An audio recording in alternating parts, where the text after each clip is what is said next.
My lesson is to not say no to what the doctors say they would like to do to investigate the extent of the injuries.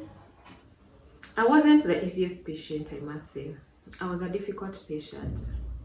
You remember, I thought I am the one who swerved and jumped off the bike. So I told them the story of this superwoman who knows how to jump off the bike at the point of contact in an accident. The reason why you're watching this is so that you understand. Having a private medical cover and an NHIF, I know we've all heard from someone or had an experience whereby if you have a private medical cover, some hospitals do abuse that. We don't know when an accident will happen, but it could happen to any of us. So let's always stay prepared.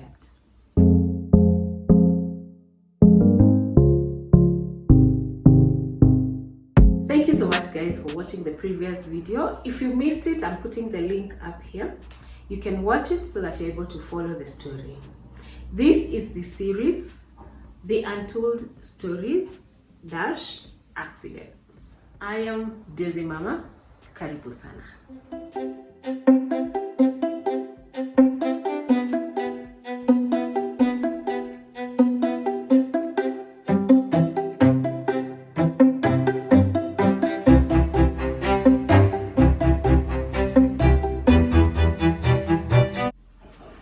In the previous video, I talked about how the accident happened, and for today, I'm going to talk about from the evacuation by the ambulance into the hospital, being hospitalized, investigations, finding out the extent of the injuries, as well as I would like to highlight a bit more about a medical cover in what you need to know if you're using NHIF or if you're using a private medical cover. So let's start with the ambulance. There are 3 ways of getting an ambulance in case of an accident. One, you can actually ask for it to be paid upfront, meaning you didn't have a cover or a subscription with any of their services. So you ask for the ambulance and you know you will pay for that service to be taken to the hospital. 2, NHIF. If you're a paying member of NHIF and you're current with your payment, you're eligible to get an ambulance. So you can call for an ambulance, which you will not be charged for that service. It will be paid by NHIF. The third option is you actually take a subscription with an ambulance service company, which is what I have personally done.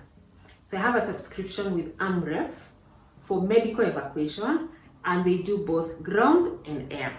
So that is the third option. So what happens when you call for an ambulance? Call for an ambulance. The guys at the call center will ask you which hospital you want to be taken to. It's important for you to know and start thinking now, in case of an accident, which hospitals would you like to go?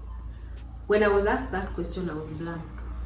Totally blank. Customer care will now send that information to the dispatcher. The dispatcher is the person or the team that is responsible to finding an ambulance and telling this ambulance nurse and driver, you're going to this specific location, this is the nature of injury, and this is the preferred hospital where you're taking that patient.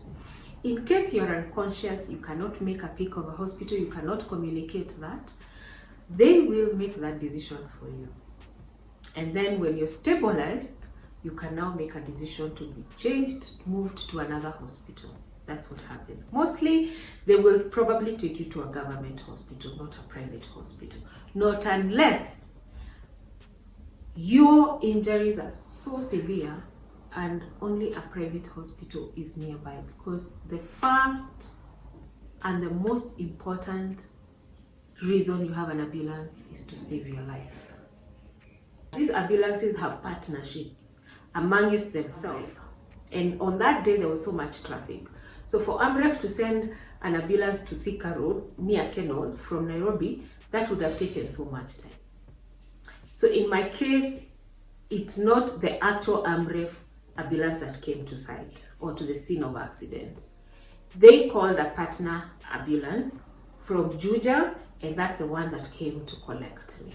The first thing they had to do, because they found me at the clinic, so my first aid was not done by the nurse at the ambulance.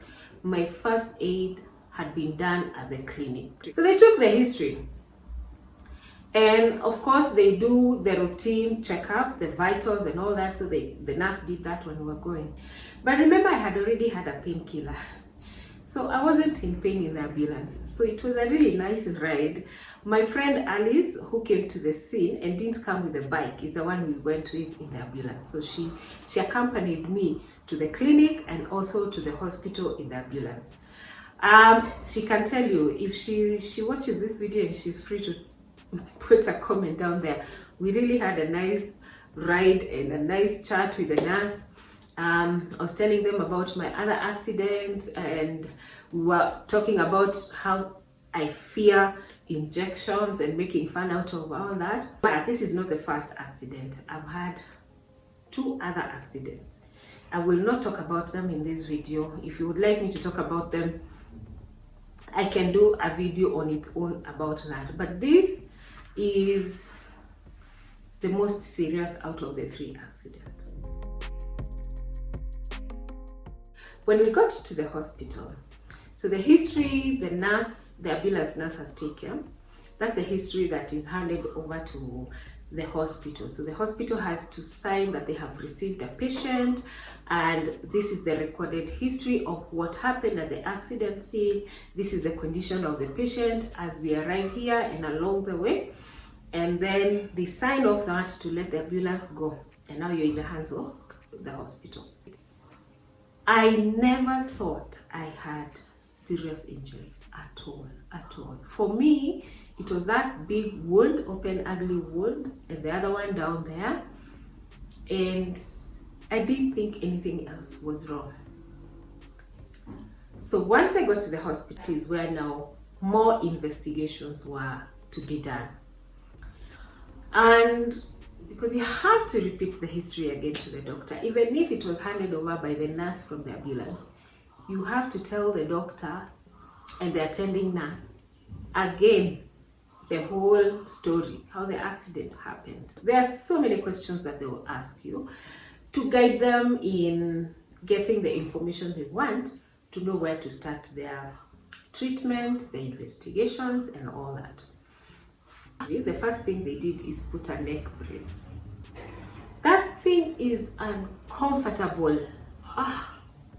Very uncomfortable. When I asked why, I was told based on how I crashed and the story I have given about my crash, they need to protect my neck and my spine from any injuries that may be caused by anything that has happened there that we don't know yet. I was told that that wound is so deep to be repaired under local anesthesia. It might need to go to theater.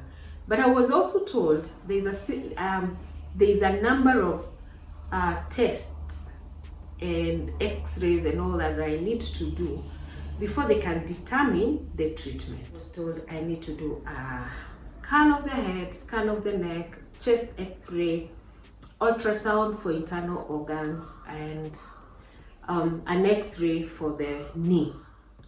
The reason why I needed a chest x-ray, this is where I position my GoPro on my chin. When I was rolling, I opened my eyes, this is what I remember, and I saw the curb at the end of the road. And I knew I was going to hit it. And I tapped my head the way we are always told to do, tap your head. Fetal position. When I tapped my head, the GoPro hit my chest. We did all that, and the x-ray is the one that showed the fracture of the patella. Everything else was okay. When that x-ray was sent to the orthopedic surgeon, he said he would like me to do an MRI for the knee to see if there are other injuries behind that or uko ndani. So by the time I'm being sent for the MRI, it's around 11 in the night. I wasn't the easiest patient, I must say. I was a difficult patient. I questioned everything the doctors and the nurses wanted me to do. I questioned. So at this time, because I had believed my injuries are kidogo, we've only seen a fracture of patella on the x-ray, I started insisting I want to go home and come back the following day. And everything that was being done at accident and emergency unit is all charged on your outpatient. Anything that will be done there will be charged on your outpatient cover. So at this time, we check the balance and we realize, whoa, my outpatient has exhausted. It's not enough to do an MRI. And I'm here being difficult and insisting I want to go home and come back tomorrow because it's still not sunk in me that I have serious injuries. So being difficult with the doctor found a way to keep me in hospital. And of course, our daughter and my husband did not want to take me home like that because it would be them to carry me upstairs, have a whole night to deal with me as a patient without knowing what to do, and take me back to the hospital the following day. So at this point, the doctor says the MRI is gonna cost, I think it was like 22,000 or something like that. And if you're saying your outpatient is almost exhausted, we can charge this on your inpatient, but you have to be admitted for us to charge it as an inpatient procedure. And that is how Amoyo ended up staying in hospital. So I did my MRI at night, but I couldn't get the report that night. So I went and slept, and the following day the orthopedic surgeon came, and boom, early morning I was told I have a torn tendon that needs fixing. I have a fractured patella that has one piece this much and fragments on the side, tiny ones, and all that needs to be removed, and the tendon needs to be stitched back together, and that procedure can only be done in a theater. And he told me, good news is I can get a slot to take you to theater. So you'll be able to go to theater today, and after theater, I'll be able to tell you whether you're staying another night or going back home. Because Wamoyo was still difficult, she wants to go home. That is how I found out the extent of my injuries. So I was taken to theater. If the procedure went on very well, no problems. I got out of theater at around 2, I think, or 1:30. The entire procedure took about an hour and a half. Then when I now woke up and I was taken back to the ward, that is when it hit me that my injuries are not small. That I had underestimated the injuries.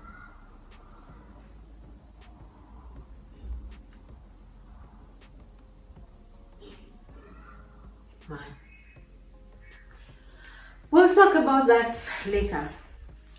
So that long story is to tell you that in case of an accident, have an open mind. The investigations could be long, or your injuries could be so precise that not so much needs to be done, and you can never know that until you get to the hospital. My lesson is to not say no to what the doctors say they would like to do to investigate the extent of the injuries. I know we've all heard from someone or had an experience whereby if you have a private medical cover, some hospitals do abuse that. And I think that is one of the things that made me a bit difficult, because I was questioning everything just to be sure I don't exhaust my cover on things that I don't need done. But who am I? I'm not a doctor. I'm not a doctor. So as much as you need to be alert to know what is being asked for and what for, ask those questions. The doctors are very kind to explain. I can now tell you, as a difficult patient, they answered all my questions. They were so patient, as difficult as I am. So it's important to know the process and the procedure of your treatment. From investigation to the end, it is important. It is also important to understand why certain things require to be done, because this is your money, this is your cover, and you need it. You don't want to exhaust it. But at the same time, I will urge you, from lessons learned, allow the doctors to do the investigation.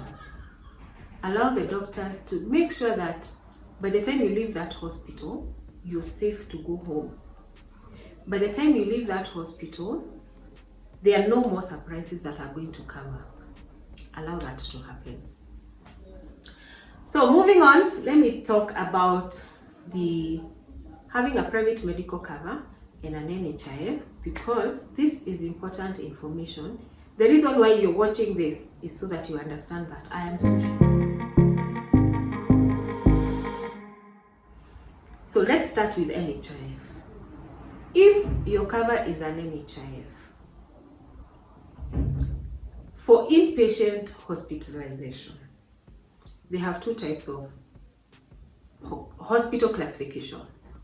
They have comprehensive, which means if you're admitted in this particular hospital, they will pay 100% of the bill. And then they have private hospital, or what they call non-comprehensive, which means these are private hospitals, probably high-end, more expensive hospitals. And in those hospitals, they will not cater for the entire 100% bill. Reasons being, those hospitals offer a little more services that can be classified as luxury. For example, you have a menu to choose from, and you can choose to eat like you're in a five-star hotel.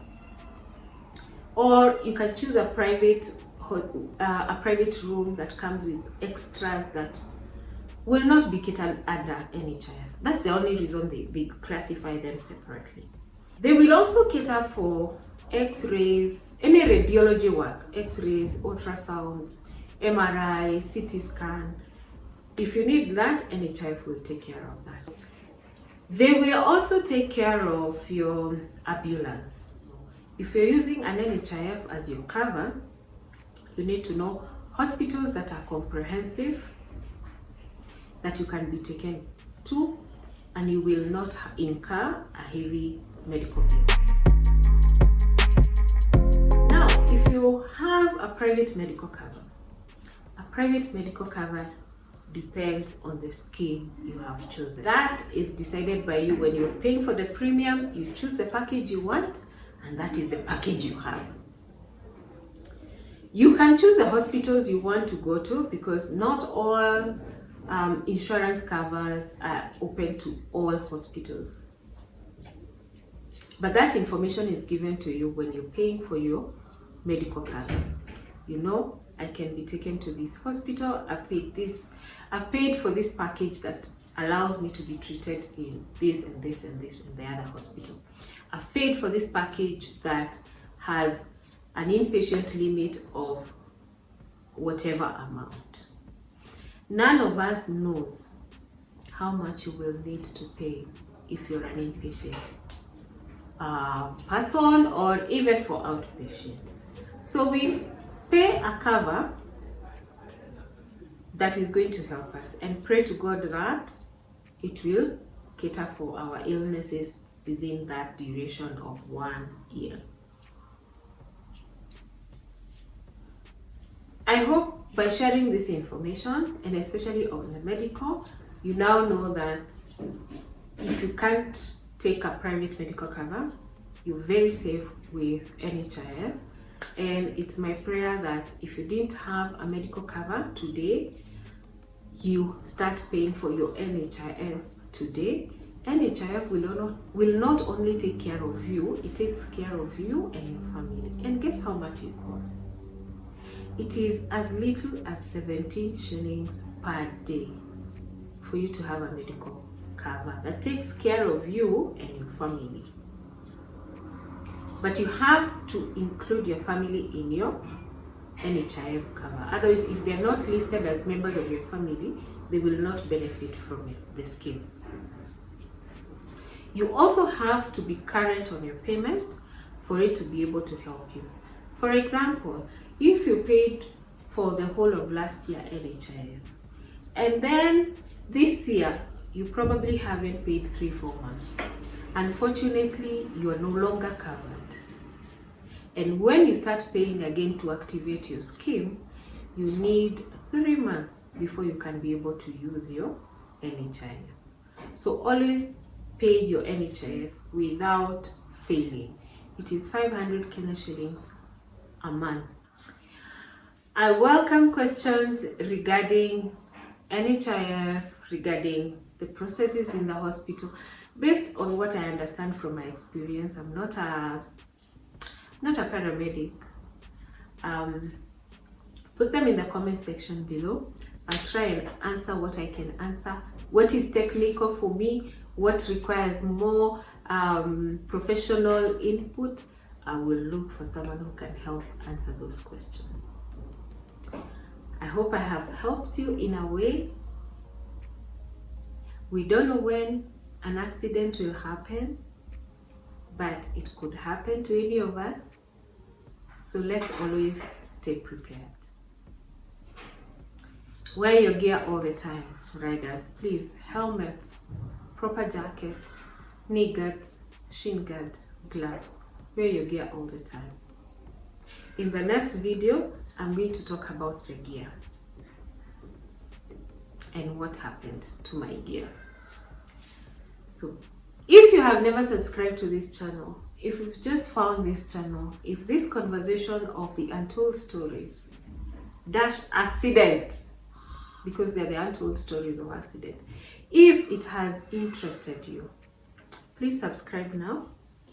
We haven't even scratched the surface. There's much more to come. And until the next video, bye from me, Nduthi Mama.